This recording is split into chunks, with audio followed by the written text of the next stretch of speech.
Ignition sequence start. 6, 5, 4, 3, 2, 1, 0. All engine running. Liftoff.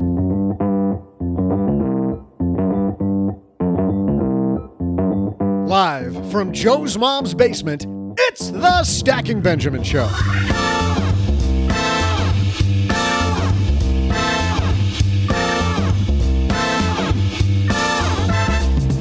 I'm Joe's mom's neighbor, Doug, and today we're going to help you improve your career.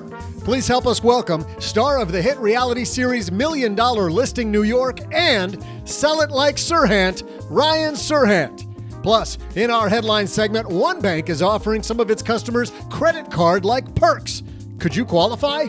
We'll share the details, and we'll also throw out today's Haven Lifeline to Ethan, who wonders about opening a college savings plan. Should he open one in his home state or choose another? As always, we'll also answer another question from the mailbag and wash it all down with my incredible trivia. And now, two guys who couldn't sell their way out of a paper bag, Joe and O-G-G-G-G.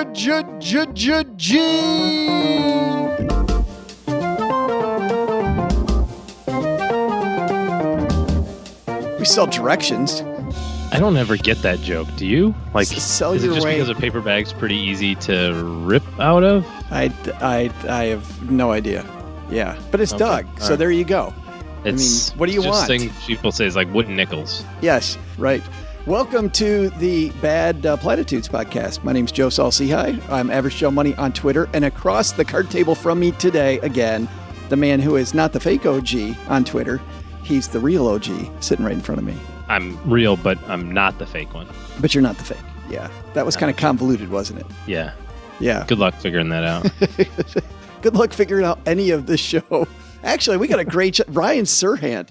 Do you watch $1 Million Listing? I do, absolutely. It's funny. I'm not a reality TV guy, but that's my kind of reality TV. I love watching them go back and Does forth. he know what he's getting himself into? He's upstairs talking to mom, and he's probably already figuring it out Did you right say now. this is like the Today Show? Is that what you said? It's just like it. Similar audience size and everything. Yeah.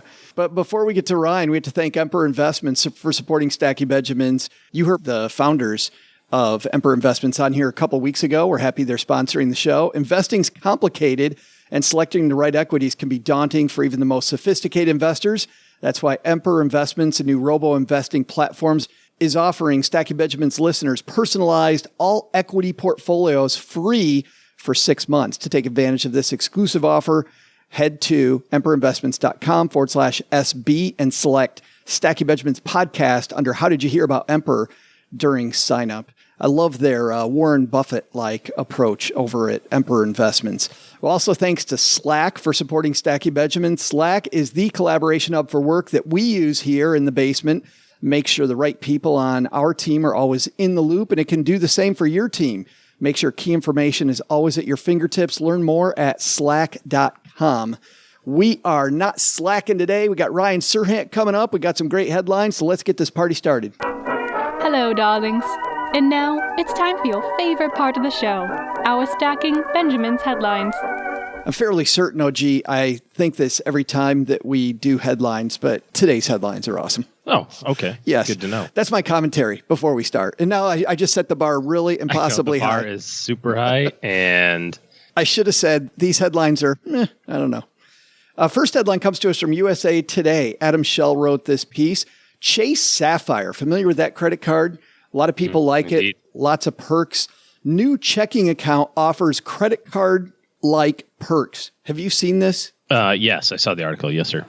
Perks and rewards normally associated with credit cards, the piece says, such as VIP treatment at big events, are now available in a checking account offered by the nation's largest bank. JP Morgan Chase is doubling down on its popular Sapphire credit card reward program by launching a premium checking account dubbed Sapphire Banking. The new checking account gives customers with a minimum balance of $75,000 access to Sapphire lounges at concerts and sporting events, as well as an early crack at tickets before they go on sale to the general public and the opportunity to purchase premium seats. Customers also benefit from waived fees and get commission-free online trades of U.S.-listed stocks and exchange-traded funds on JP Morgan's new digital investment platform, You Invest. It's not unusual for banks to try to lure new checking customers with things such as fee waivers, cashback offers, fee-free ATMs, airline miles, and sign-up bonuses. But it's uncommon for them to offer perks such as VIP treatment at events to customers other than premium credit card holders. Quote, the new aspect is attaching non-banking perks to the relationship outside of credit cards, says Greg McBride, chief financial analyst at bankrate.com. Access to concerts and lounges. That's the new part. What do you think, man? Yeah, I'm going to sign up for this as soon as I get my checking account balance to 75. That was, at first I thought, I got to spend some money to get it down there. At first I thought, this is pretty cool. This is awesome. And then I saw your checking account balance, which, hey, it's great. It's a no-fee checking account, which also comes with no interest. Yes. Well, the other thing, too, is, it's kind of interesting because this comes on the heels of Bank of America 6 months ago, a year ago. They kind of launched a premium checking account that was linked to their relationship size of credit card and banking. And actually what they did, I liked better, frankly, was that they tied your banking relationship to your credit card and gave you like more points based on banking size of your credit card, and spending there. So this is just another way for, banks to increase wallet share.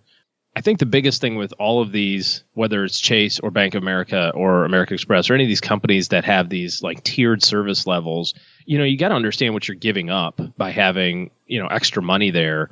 But at the end of the day, if you take advantage of these things, I mean, it's fantastic benefits. Yeah, but $75,000, you got to get a lot of benefit to have $75,000 sitting earning nothing. Well, it's going to earn 0.01. Well, right. Well, I mean, think about it. So it should be earning 2%.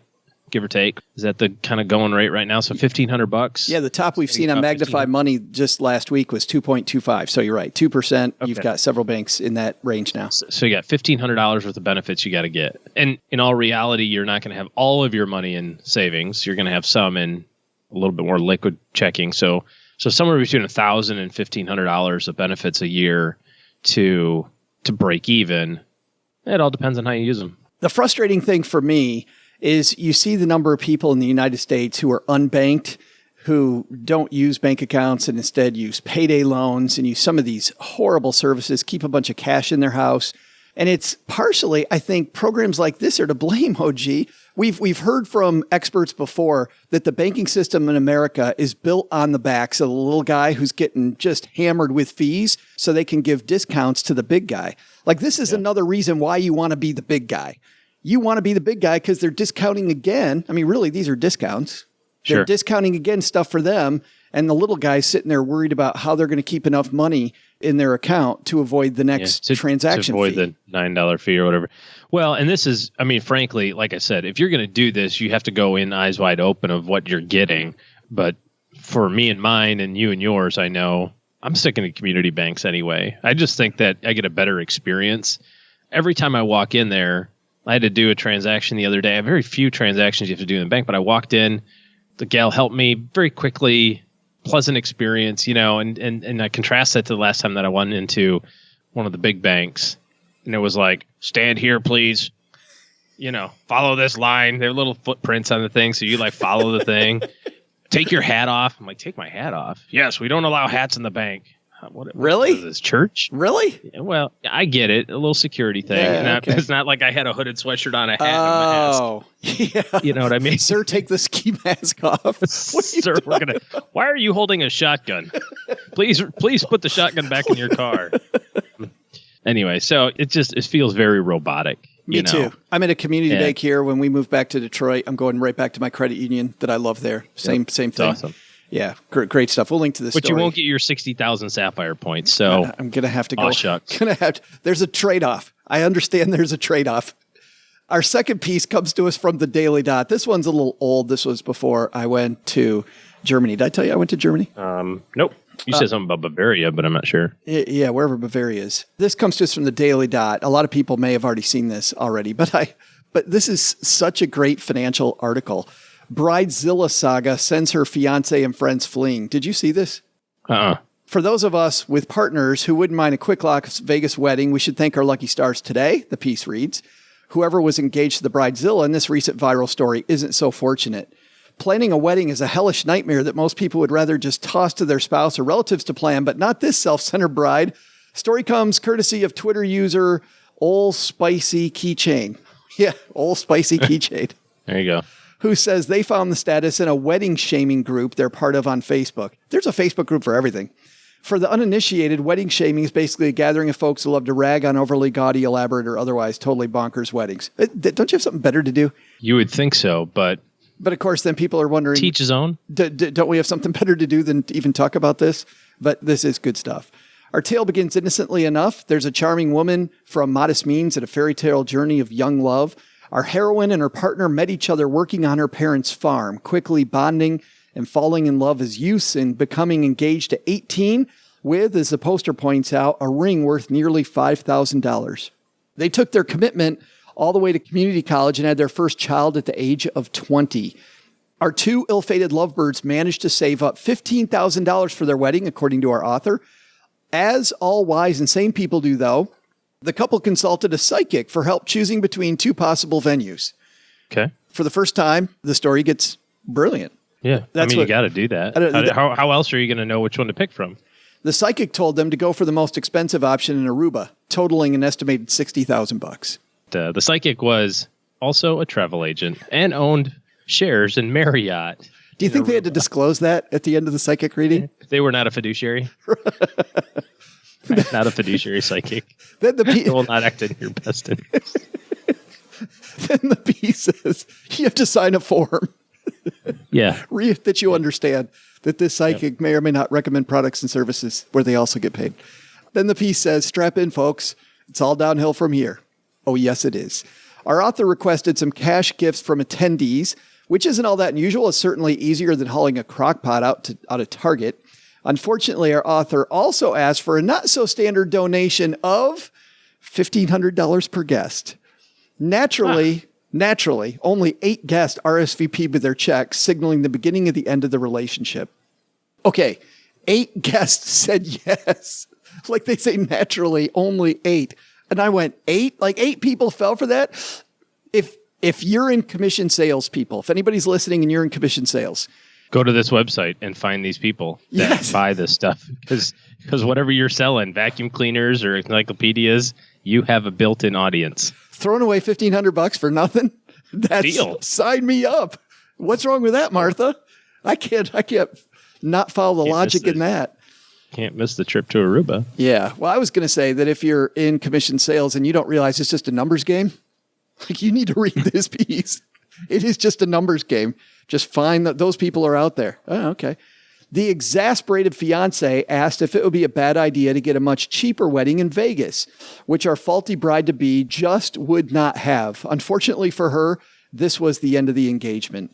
Our tragic tale ends with some choice words for the bride-to-be's supposed bridesmaids and plenty of bewilderment that our starry-eyed princess turned into a 50-story bridezilla. Just absolutely amazing.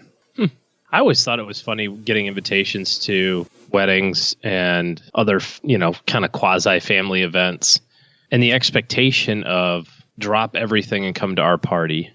Like I've had a number of family people who have been married on holidays. And it blows my mind why somebody would do that. And the rationale that I always heard was, oh, well, you're traveling anyway. Well, yeah, dude, that's my vacation.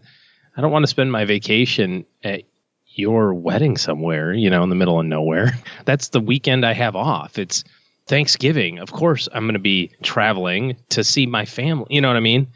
And then there's that awkward, you kind of got to look at the menu to see how much money you're supposed to give them. Yeah. Because you're like, oh, beef tips and au jus sauce? Okay. That's worth $75 a person. But then sometimes you're like, Subway sandwiches. Roger that. $10 a person, No, is that not how you sort out your wedding gifts? I have never done it that way before. You don't wait till you get to the buffet to decide how much the wedding gift is? Like just paying them back for your share? That's horrible. Isn't that what you're supposed to do? Minus a little bit because they're friends and family. You figure friends and family get a discount? Minus 10% friends and family discount. Exactly. Well, and plus you gotta rebate the amount of like the physical gift. So if you got them a toaster, you take that off the cash portion too. Oh no, I don't. Yeah, we don't get people toasters. Oh, you don't do That's both. Bush League. No, we do. I just bring my checkbook and the card that I'm going to put in. And then, like I said, we just find our table. It depends on what kind of table you have. So there's like first tier, second tier, third tier. And so if you're in the back, number in mind. I've got a number in mind, and it gets changed on each section of the seating arrangement. And then the food is obviously the deciding factor.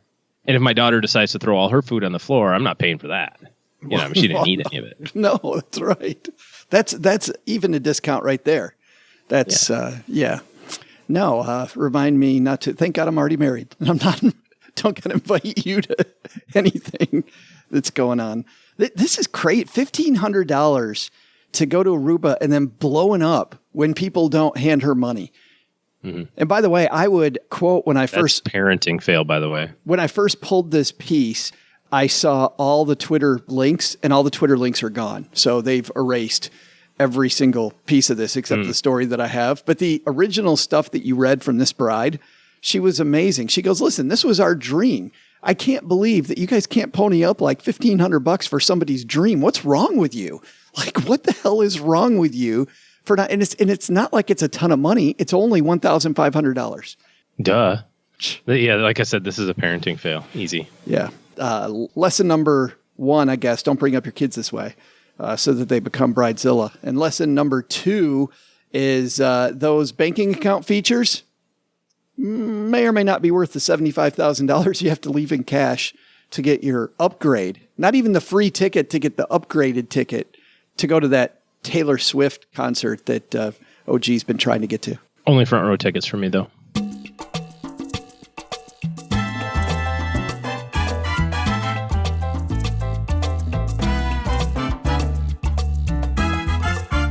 Well, upstairs talking to Mom is our new BFF, Ryan Serhant. I can't wait to talk to this guy, OG. You know him as one of the stars of 2 different reality TV series. He has his new Selling Like Serhant series, but he's probably better known still for his role as himself on the popular reality TV show, $1 Million Listing New York.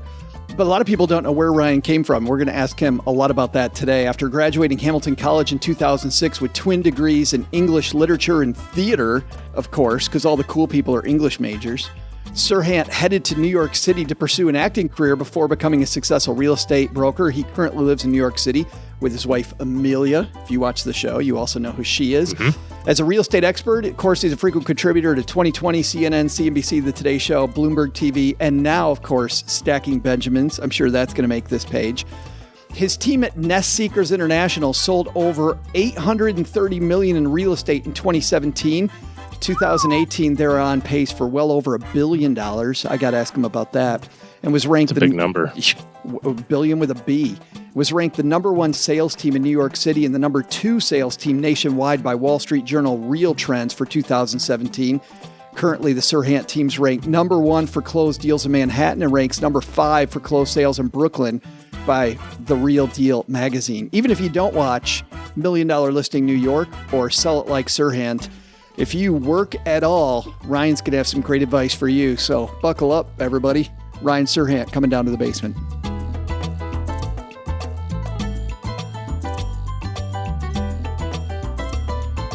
And walking down the stairs to the basement, it's Ryan Serhant. How are you, man? Good, dude. Thanks for having me. Hey, so here's the question. You can sell almost anything. Do you think you can sell a basement apartment in Texarkana, Texas? Absolutely. You know, I was born in Texas. Texas is in my blood. And basement apartments are the best. They're cool. Sometimes you don't even need air conditioning. They're a great place. I love it. I swear to God, you can put a spin on anything, man. That's the goal, right? How to turn a negative into a positive. Absolutely. Well, you seem like such a natural on Sell It Like Serhant and the $1 Million Listing shows. But really, reading the start of your book, it was kind of shocking to me, Ryan. That's anything but the truth about you. You really weren't a natural at all.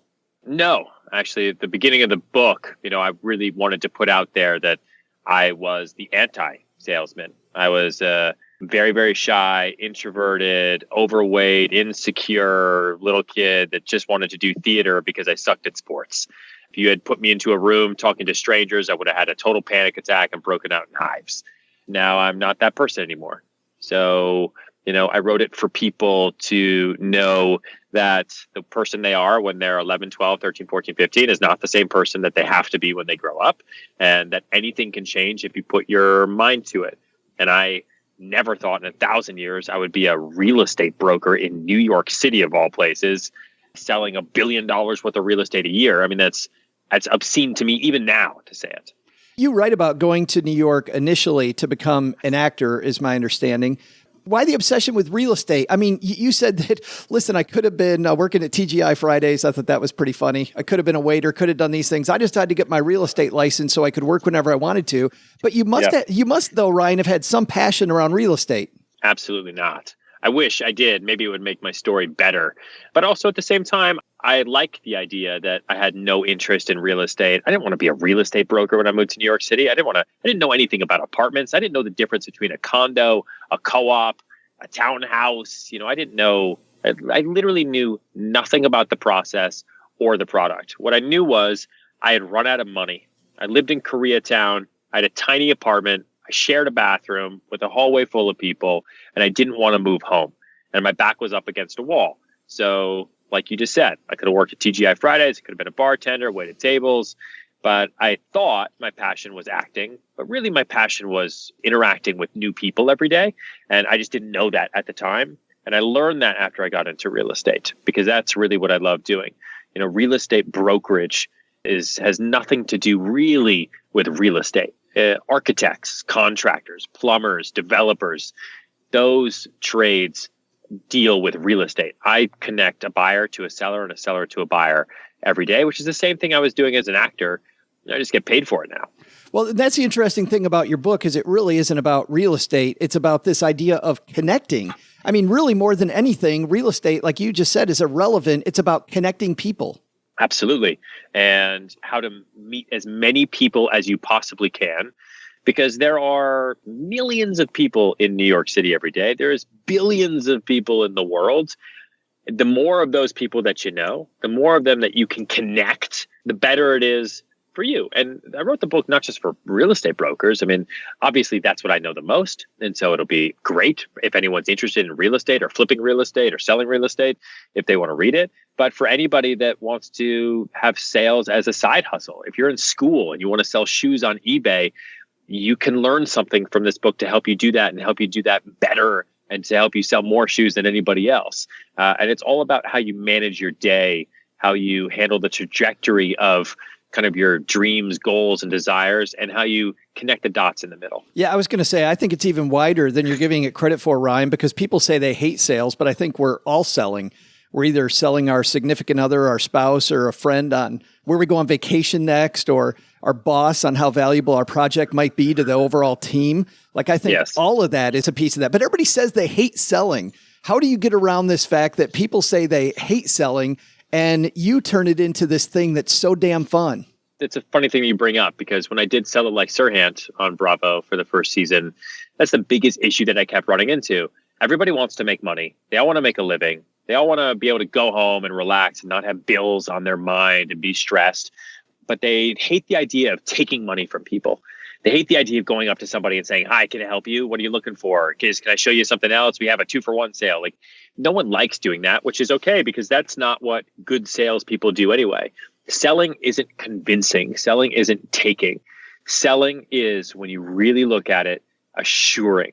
It's assuring somebody of a choice that they should make, or a choice that they were going to make anyway, and they should just be making it with you. And once you realize that, the word assure isn't a scary word. It's not a negative word. You assure people of, eating the chocolate chip cookie versus the oatmeal cookie every day. Like, you assure people that you're the person to go on a date with versus that other guy every day. I mean, assuring is comfortable. Doctors assure you that everything's going to be okay. Salespeople, in the negative sense of the word, are used car salesmen that are pushing on you. And that's not what this book is about. That's not what being a great salesperson is about. You talk a lot about initiative in your book, and you learned this early on from this guy. I think his name was Ben Kennedy. Is that his name? Because he's like your arch nemesis. Yeah. Oh, Ben Kennedy. I think this guy, you say there's no aha moment in your book, but obviously when you lead off with it and you talk about how you're failing, and then Ben Kennedy comes in your life and you kind of look at what he's doing, and it seemed like you made one switch that, as long as I've been doing sales, Ryan, it seems like was a huge important switch. Yeah. I say there was no aha moment because you don't know you're having an aha moment until you look back at it in retrospect. So I meet a lot of people who are waiting for that aha moment, and now they already had it or it just hasn't happened yet, but you can't wait for it because a watched pot never boils. But looking back at it, when I was sitting and writing the book and really trying to think about it, Ben Kennedy was an agent from a very different background than I was from, a tough guy. And I wasn't doing a single deal and really depressed about it, wanted to quit every day. And here's this guy, Ben Kennedy, walking in by himself every day, who was just bringing in new leases, new deals, cashing checks like every day. And it really pissed me off. And I went out and I called my older brother. I wanted my older brother to make me feel better. I wanted to quit. So I was like, this real estate thing sucks. New York sucks. Everything sucks. And my older brother cut me off and he said, stop crying, you little bitch. If Ben Kennedy can do it, so can you. Just go talk to him. And that really pissed me off too, because I wanted to just like make me feel better, and he just didn't. I said, okay, fine. So I went and talked to him. I was like, hey man, you seem really great at this. I'm new at this. I suck. How can I be better? Can you just teach me your ways? And he looked at me and he said, nah, man, I ain't telling you shit. And which is not, by the way, Ryan, which is not what I expected. As I'm turning that page, I did not. I thought Ben was going to take you under his arm. He was going to show Ryan exactly the ropes, the kind of the stuff he did. Man. Instead, he gave you the finger. Yeah, exactly. It's New York City. You got to remember. Okay. So everyone here is out for themselves, and they'll work with you only if you're able to leverage their own current business. That's how friendships are built in the concrete jungle here. So yeah, Ben, that's what he said to me, and walked away. And instead of being even more depressed or more sad or more discouraged, I was like, you know what? There's something to be taken from that. He somehow feels intimidated by me. That's weird. He does all the deals. I do zero of the deals. I'm going to figure out how to do this then on my own. And what I did notice from him was that he had like a structure. He would come into the office at the same time every day. He would leave at the same time. He would deposit his checks at around the same time. He would work on his computer for 2 hours in the morning and then come back in the afternoon. He had this structure, whereas I was kind of running around with like a chicken with his head cut off with no structure. And I felt that was kind of leading and feeding my negative attitude because I felt lost every day. And I realized that as a good salesperson, a salesperson is an entrepreneur. No one's ever going to tell you to sell less, right? No one's ever going to tell you to sell more. No one's ever going to come up to me and say, you know what, Ryan, I think you sold too much this year. You need to take it down a notch. So how do I sell the most?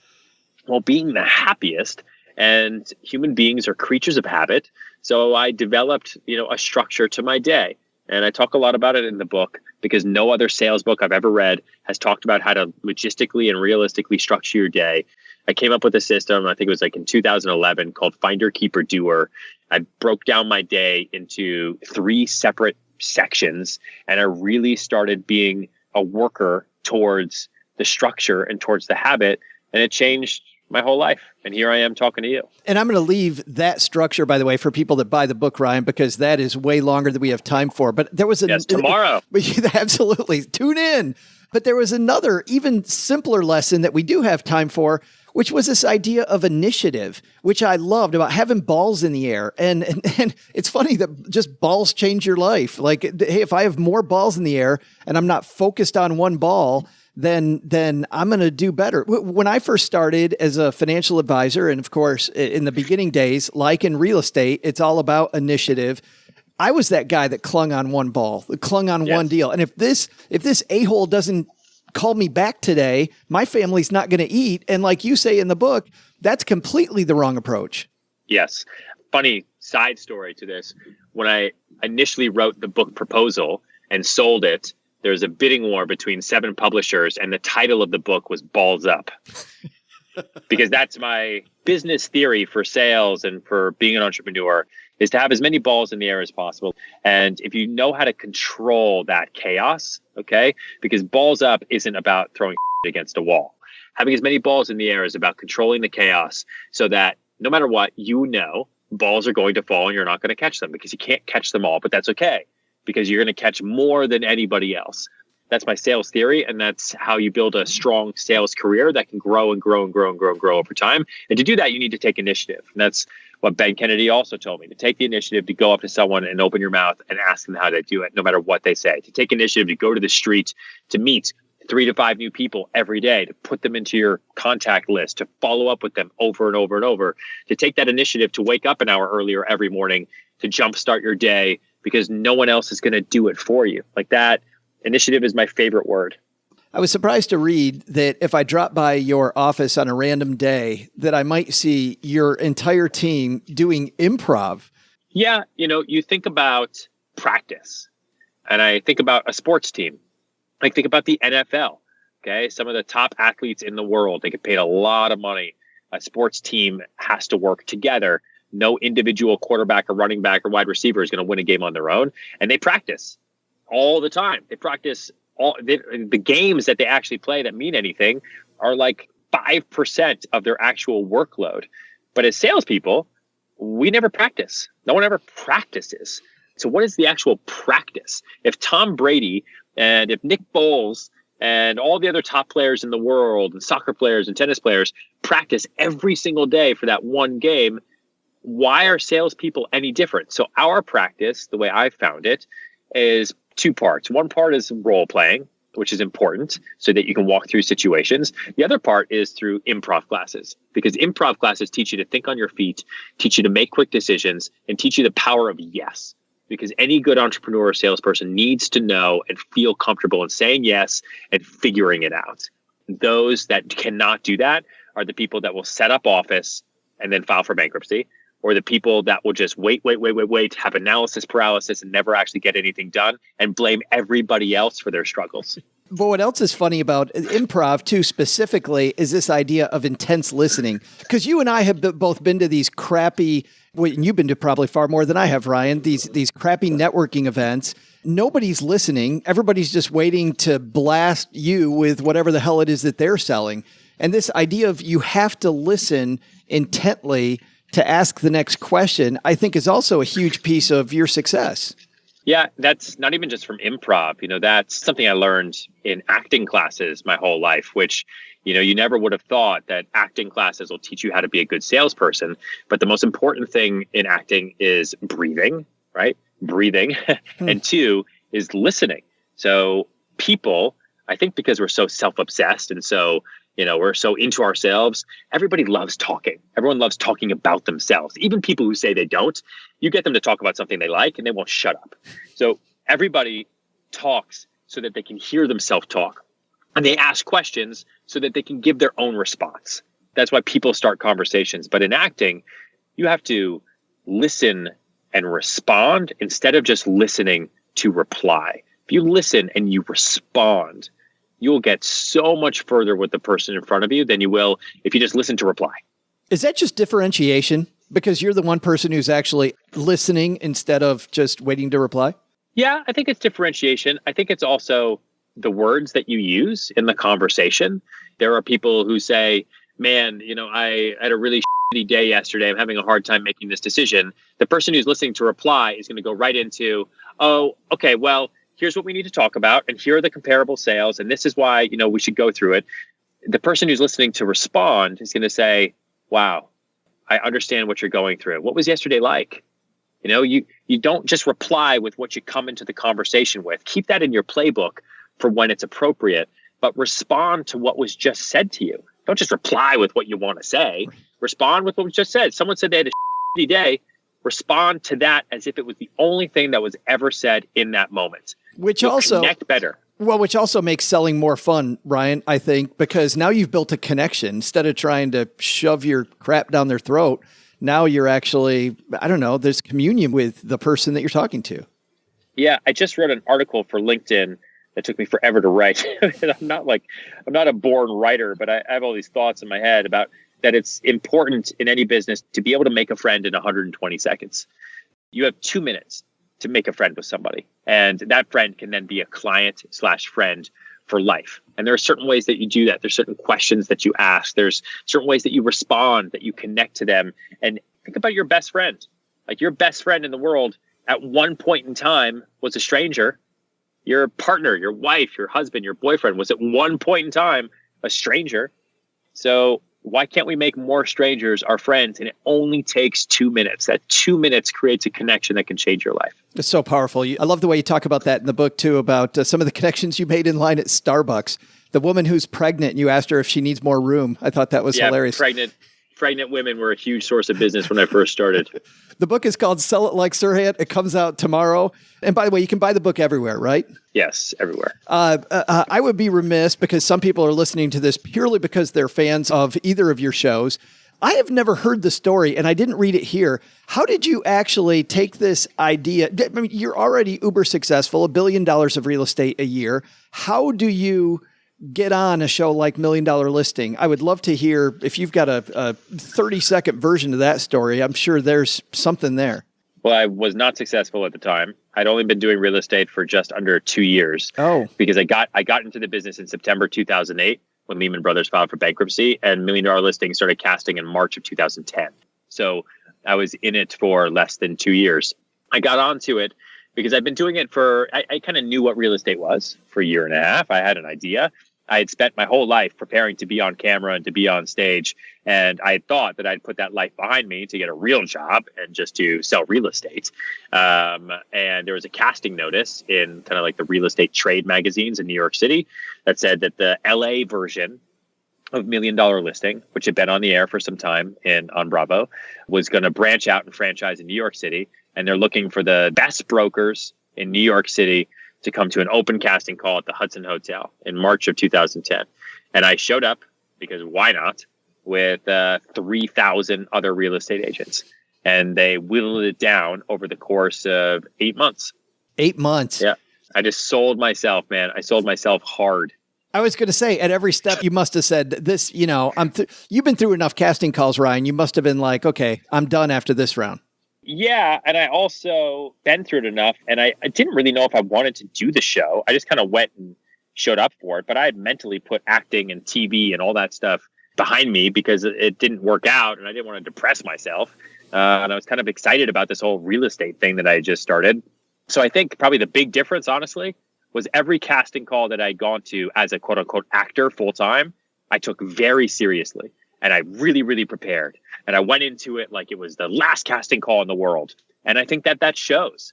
When I went into the casting call for $1 Million Listing, I sold myself, gave them what I want, but I had places to go, man. I don't know, stupid reality show. Like I didn't care. And then when they called me back, I was like, really? And then when they called me back again, I was like, really?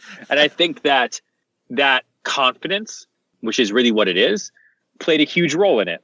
I think I'll leave you with one of my favorite quotes ever, which I think is important for any salesperson, any entrepreneur, anyone going into a new situation, which might be a little bit scary, either a job pitch or a new client meeting. Tiger Woods playing golf. I can't remember which tournament it was. I think it was one of the Masters early on in his career. Final putt, huge putt, lots of money on the line. And he sinks it and does his classic Tiger arm, pump and everything. Everyone's excited. And they asked him in the interview after, how did you keep your cool? How'd you hit that one putt? Everything was riding on it. How'd you do it? How'd you calm your nerves? And he said, I played like I already had the money in my pocket. And that said it. That says everything to me. Ryan, thanks a ton for spending a few minutes with us. The book, again, is Sell It Like Serhant. We'll have a link in our show notes page at stackingbenjamins.com. By the way, thanks for not being the Ben Kennedy R show, although I think it might have been funnier if I had said, hey, Ryan, how you doing? You said, I'm not going to share shit with you. That would have been awesome. Next time, let me know. I'll do that. No problem. Absolutely. Thanks for hanging out. All right. Hey there, trivia mavens. I'm Joe's mom's neighbor, Doug. Did you notice how I said trivia mavens and not trivia fans? There's no way I'm going to help you fill out your basement bingo card by saying trivia fans. Son of a... Oh, that one doesn't count. You can't mark your card off. That one doesn't count. Anyway, this is what the fans of the show call the Primetime Trivia segment. You may have heard of another conflicting show happening tonight, the Primetime Emmy Awards. Yeah, I'm sure they were thinking about sending me an invite, maybe even a royalty check, probably going to ask me to MC, but being the gentleman that I am, I proactively wrote and let them know that Monday night is Sizzler night, so I'll have to regretfully pass on that one. Still, it got me thinking about today's trivia question. What TV show currently holds the title for most Emmy Awards? I'll be back with your answer right after the break.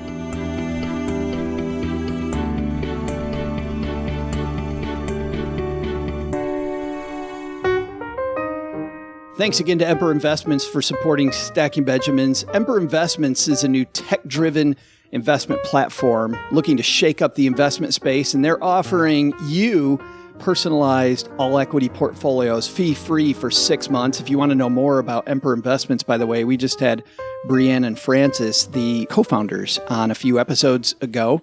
Go back and search back through for that. You can hear much more about them. But for those of you limited on time, let me tell you a little bit about them. Emperor's portfolios comprise some of the largest and best-known dividend-paying U.S. companies. Emperor Investments is a lifestyle investment company. They understand that investors have different goals and dreams: a new house, dream vacation, retirement, and more. When you go to the website, you can set up what your goal is and then work to fund that goal through your stock portfolio and then celebrate, obviously, when you meet the goal. They are a value shop OG, which means they're big fans of Warren Buffett, and they go to Omaha every single year to visit that little guy in Omaha. What's his name again? I'm not sure. He runs a steak company or something, right? No, a buffet company. Yes, Warren Buffett. Warren Buffett. Oh, yeah. Cousin to Jimmy Buffett. Yes, Jimmy's cousin. Emperor invests solely in individual dividend-paying stocks, giving clients tailored portfolios. And to take advantage of their exclusive Stacking Benjamins offer, head to emperorinvestments.com/SB and select Stacking Benjamins podcast under How Did You Hear About Emperor during sign-up. That's emperorinvestments.com/SB. Thanks also to Slack for continuing to support Stacking Benjamins. Slack is a collaboration hub for work. Whatever work you do, whether it's making podcasts, working individually with lots of different clients, or working in a team with lots of internal clients and coworkers, with Slack, the right people in your team are always kept in the loop, and the information they need is right there at your fingertips. Teamwork on Slack happens in channels and lets you organize conversations and information around projects, offices, and teams. And because everything you need to work is in one place, it's faster and easier to get things done. With Slack, your team's better connected. Find out more at slack.com. Love my Slack channels. I work on 3 different Slack channels. One for my work with Plutus Awards lately, one for my work with FinCon, and then, of course, our Stacking Benjamins channel. And we have everything there. I didn't get Slack at first, OG. Did you? Like, when I first signed up, I didn't get it. I thought, why do I need another messaging app? And then I went there and I went, oh. Yeah, that's exactly how I did it too. I was like, well, why don't I just, what's wrong with email? Well, first of all, email sucks. It gets buried fast. Slack is way better because it's like a continuing conversation. You don't have to like find somebody unthreads an email or something, and all of a sudden you're going, I don't even know what we're talking about here. This is, you can set up different work groups and only the people associated with that. So you don't get those, I'm going to CC everybody on the team about this because I don't know who's supposed to get it. No. In our podcast one, it's like, hey, if you're on the group that does the preparation for the show, that's where you find all the content. Love it. It saves time and improves productivity. No more searching through emails for that follow-up. No more switching across multiple tabs and platform. If you work with other apps like Jira, Salesforce, Zendesk, and Google Drive, it completely interfaces with those. And it works everywhere you go with mobile apps for iOS and Android that sync seamlessly. You can always pick up where you left off no matter where you're at. Slack, where work happens. Learn more at slack.com. That's slack.com.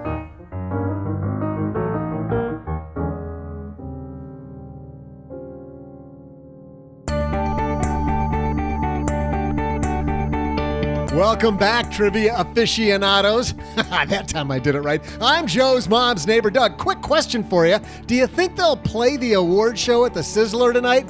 I don't want to miss out on the dinner special, but I still want to hone in on the type of speeches people give when they win their award. Got to be prepared for my soon-to-come limelight, right? I'm nothing but prepared. But let's get to your trivia answer. Before the break, I asked you this question. Which TV show currently holds the title for most Emmy Awards? The answer? Clocking in at an amazing 71 wins.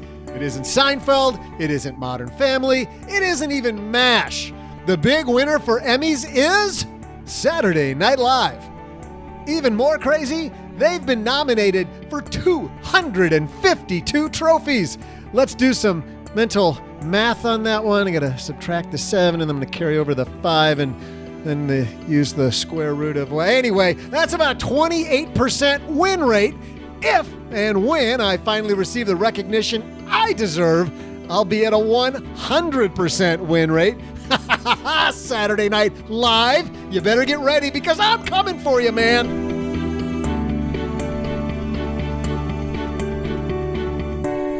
Big thanks to Ryan for coming down to the basement. You know, I love this idea, OG, that when things aren't going your way in your career, pivot. Make it happen. He totally is a guy that makes it happen. And he believes that this idea that if you just have more balls in the air, just get more balls in the air so you're not focusing on one thing, such a great idea, because when I see people fail in business, it's because they're just focused on that one deal. And if that deal doesn't happen, everything else blows up. Yeah, not great. Hey, let's throw out the Haven Lifeline, and we'll tackle some of life's most important questions.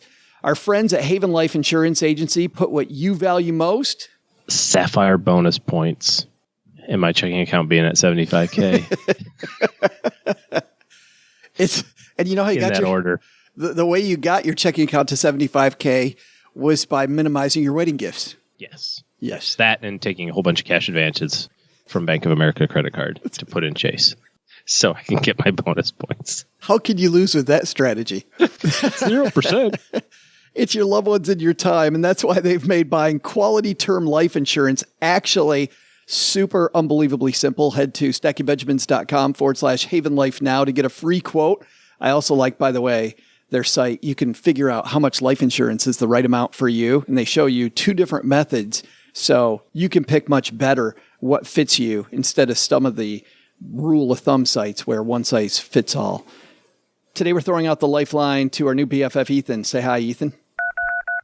Hey, Joe and OG. I am a resident of the great state of Delaware, and I'm thinking about opening up a 529 plan. There's no tax deduction for 529 contributions in my state, but it's run through Fidelity, and I was thinking about opening an account now that they have 0 fees and just tying it to the Fidelity 2% cashback card and not directly contribute anything, but just using the rewards to fund it. As of this moment, I don't have any kids. I'm about to get married and we plan to have kids, so I figured why not start a little early? Don't know if you guys have any thoughts or anything I might be missing. Thanks. Bye. Great question, Ethan. I like the idea, OG, that he's starting early because college is expensive. Yeah, sure is. A couple of thoughts here. First of all, with 529s, you're not required to use your state plan. That rule went away years and years and years ago. And so as long as your state doesn't offer a tax deduction for using their state plan, there's really no advantage to using yours unless it's the best. Tons of resources there. The one that I like to use is savingforcollege.com, and it rates kind of all the plans, and you can kind of sort through them that way. I do like the idea of using the 2% rewards to fund the 529. I'm not sure tactically how that works. I don't have a Fidelity account, so I'm not sure how the credit card reward system feeds into the 529. But if you can do that, that's great. Another service for that is UPromise. I don't know if you ever used UPromise, Joe, but that was kind of the first one of those way back when, where you got points for you buying stuff and that sort of thing. And it actually added up for us to probably about $400 or $500. Yeah, we used family. UPromise as one of our accounts, and then we used another plan. So just to diversify our plans, because we had 2 going at the same time, we used 2 different states. But UPromise was one of them. The cool thing about UPromise, they have their own credit card. You don't have to sign up for theirs. You can just sign up your debit card if you're somebody that doesn't use credit cards, and you will still get the UPromise points. And you get the points. Yeah, and now UPromise has expanded that to not just be a college fund. Paula uses it for other types of rewards. So UPromise, it's the letter U, promise. We have no affiliation with UPromise, by the way, but I use them and you use them. Yeah. So. Yep. As it relates to Fidelity's 0 fee options for their few index funds there that they launched, I'm not entirely sure whether or not that's going to be offered in the 529 plan. 529s are kind of a weird, funky creation of, they're actually state municipality products, and it's not as clean and simple as it's an ETF. I mean, it looks like it on paper, but because there's so many people with their fingers in the pie, namely state government, that I would find it pretty amazing if they zero costed those. You can find them really low cost, but my guess is that Fidelity is not going to offer the zero fee ones without some sort of back end, charge or something like that. No, but when we had Fidelity on the show, just after their announcement, they did announce that they lowered the fees on their 529 products. Yeah, that's common. So just kind of read the fine print with that. This is a great way, kind of the big picture here, Ethan, that you're talking about. Use something that you're already doing. You're already putting money on your charge card. Hopefully you're paying it off every month. You might as well get a 2% one. You might as well use that 2%, if it's Fidelity, to put into your brokerage account or to your 529 or whatever. Just stack those benefits on top of one another, whether it's a 529 or a brokerage account or anything else. This is the way to do those things, those reward programs in general. Back to kind of what we were talking about with the Chase deal. If you're going to do it anyway and you can get something out of it, make sure it's something that you're going to use. If you're never going to fly United, it doesn't make any sense to have 1 million United miles, just because a credit card is going to offer them to you. But this is an example of something that Ethan's got planned to use for a specific purpose, and I love it. What's your thought, though, about a 529 plan before he has a kid? There's part of me that thinks that maybe he should put that money just in a brokerage account so it's more flexible, and then when the baby's born, then move it over toward a 529 plan. Yeah, could be. I don't mind having the money in the 529 early. Again, it kind of depends on some of these other financial goals like retirement and cash reserve and debt payoff and that sort of thing, and integration with your future spouse's plans. But assuming that you've checked all those boxes already, you're saving in your retirement plans and your Roths, and your bride-to-be is doing the same thing, and, that sort of thing. This is a fine place for it. If it's your first dollar saved, I don't know that I would put it in college. I would have that be for something else. My rule of thumb is fund your retirement first, because your kids aren't going to pay for your retirement. But you can always have extra money in retirement that you can pay back your kids with. Yeah, good stuff. Thanks for the question, Ethan. We also get letters down here in the basement, and today's no exception. Doug just brought down the mailbag, and we've got this letter from Sarah. Sarah says, I'm home sick. My voice is shot, so I thought I'd not horrify you by trying to leave a voicemail. My husband and I went nuts on attacking debt in 2017. We paid off about $66,000. Holy smokies. that is going cray-cray. Nice work. You cray-cray. We're building up an emergency fund and just realized that our bank converted what I thought was our savings account to checking. I don't think I ever misused the account with too many withdrawals. It's made me wonder where I should be parking our emergency fund while we build it up and how much we should be putting aside. We have about $6,000 now, scarily low, I know, and about $140,000 salary. We have 4 kids, one at a state university, one community college, one applying to colleges this fall, and one blissfully enjoying teenagerhood, completely oblivious to the pending reality of adulthood. Yep.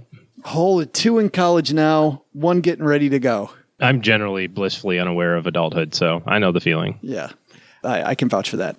How much is too much emergency fund when you're doing FAFSA and hoping for real financial aid? Ooh, that's a good question. She says, my kids have mostly been offered loans as their financial aid, but thought with a 3rd kid headed to college, we might qualify for some help. They aren't taking the loans, but are working, applying for scholarships, and cutting living costs. We're cash flowing the difference. We've put off repairs on the house, vacations, etc., while getting out of debt.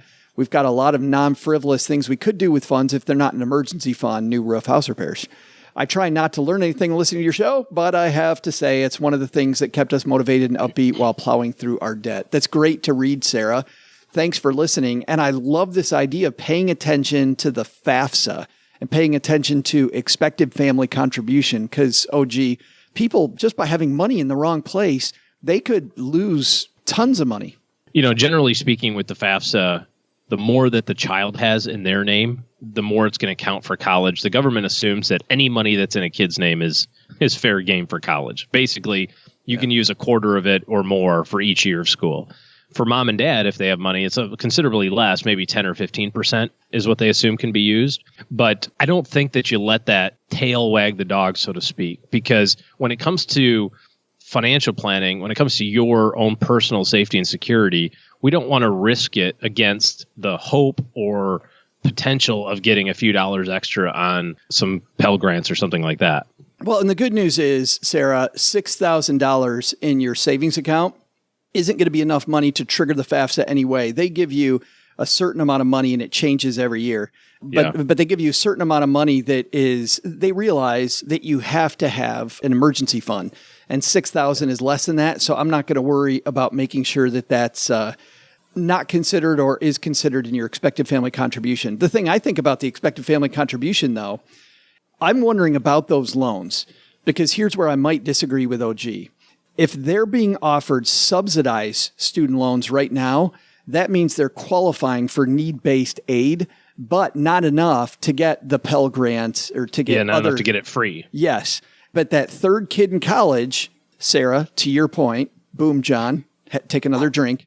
Another shot. Yeah, for those of you new to the show, John's playing a game at home. and he's hammered by 30-minute mark.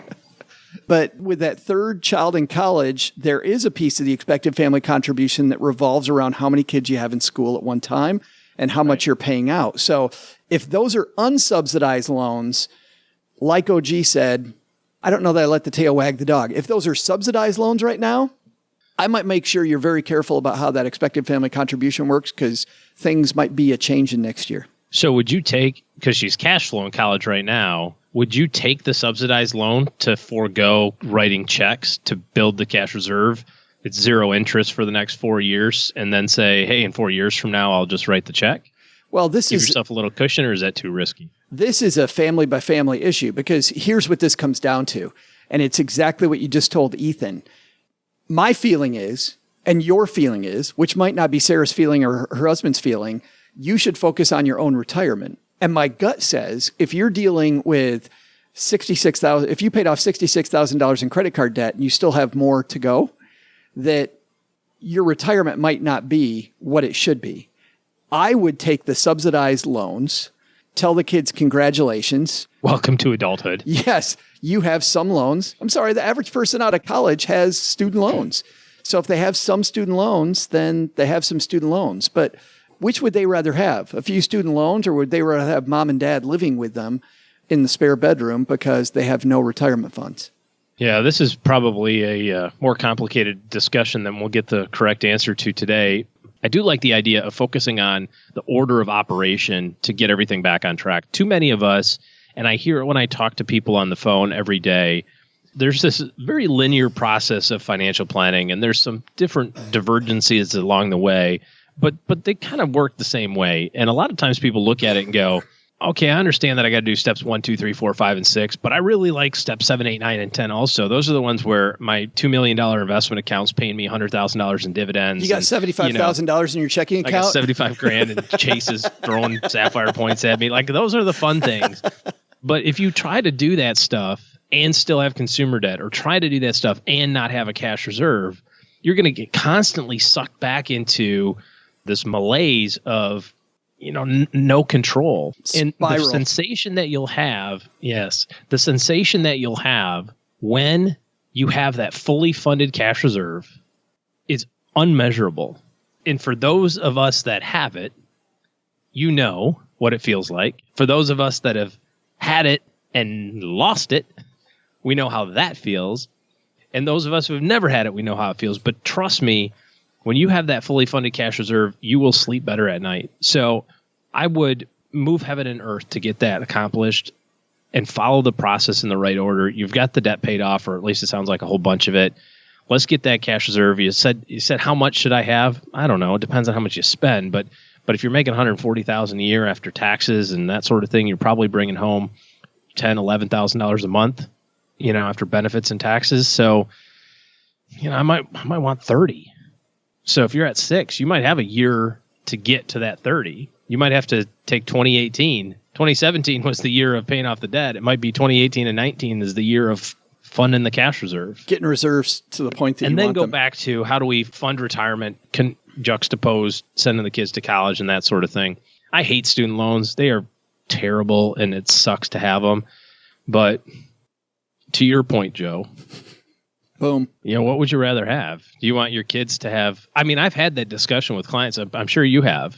I distinctly remember a client walking in at age 70 and going, hey, I want to retire in 5 years. He owned his own business. And I said, are you going to sell a business for anything? He said, well, no, it's just me. There's nothing to sell it for. And I said, well, what's the plan?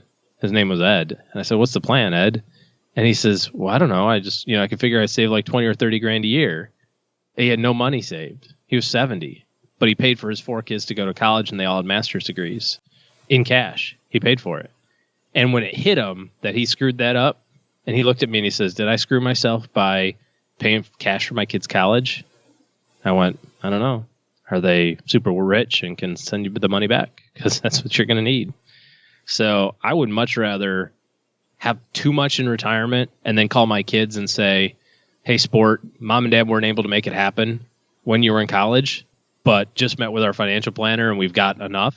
So I'm going to cut you a check to pay off your student loans now. Yeah. I would rather do that at 65 and it just sucks for the next 10 years than get to 65 and go, hey, son, mom and dad paid for your college. Also, we're out of money. So I like that idea because it's easier for you to help others when you're already on stable footing. Absolutely. Yeah.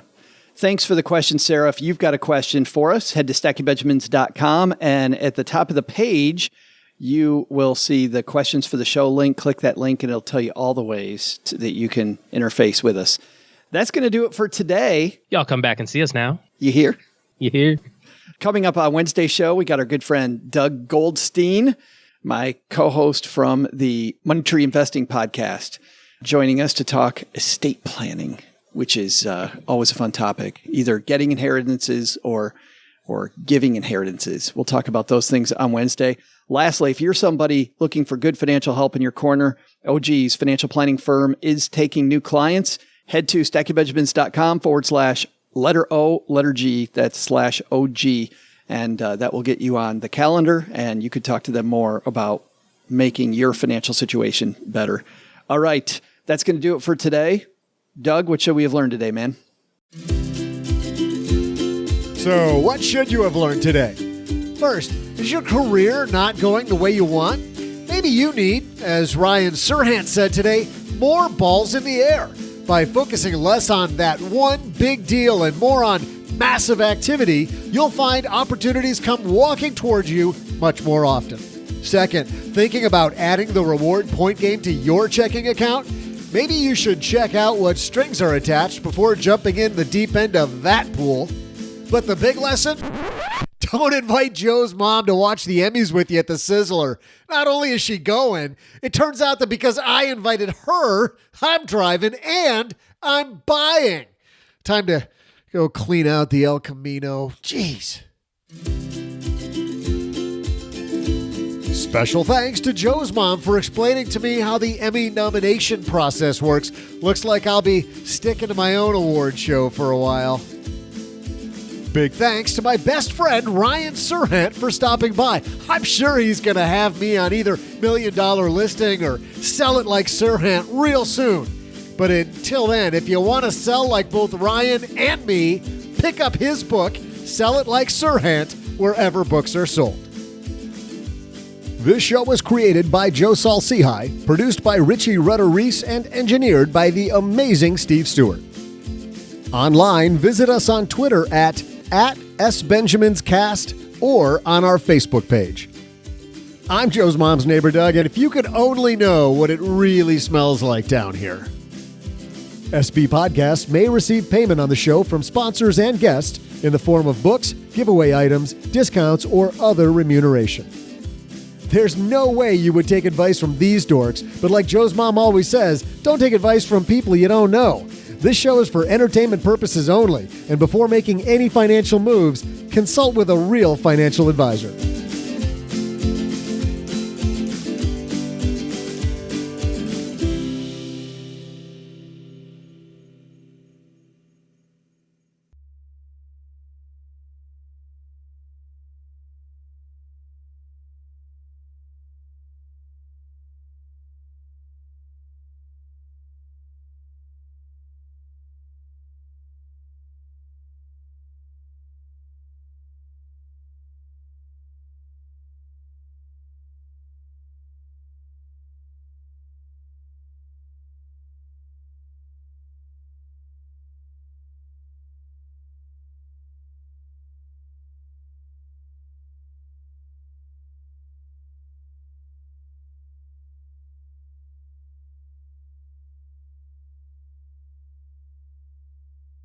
I don't know if I told you this, but I went to I knew where this was headed. I went to Germany.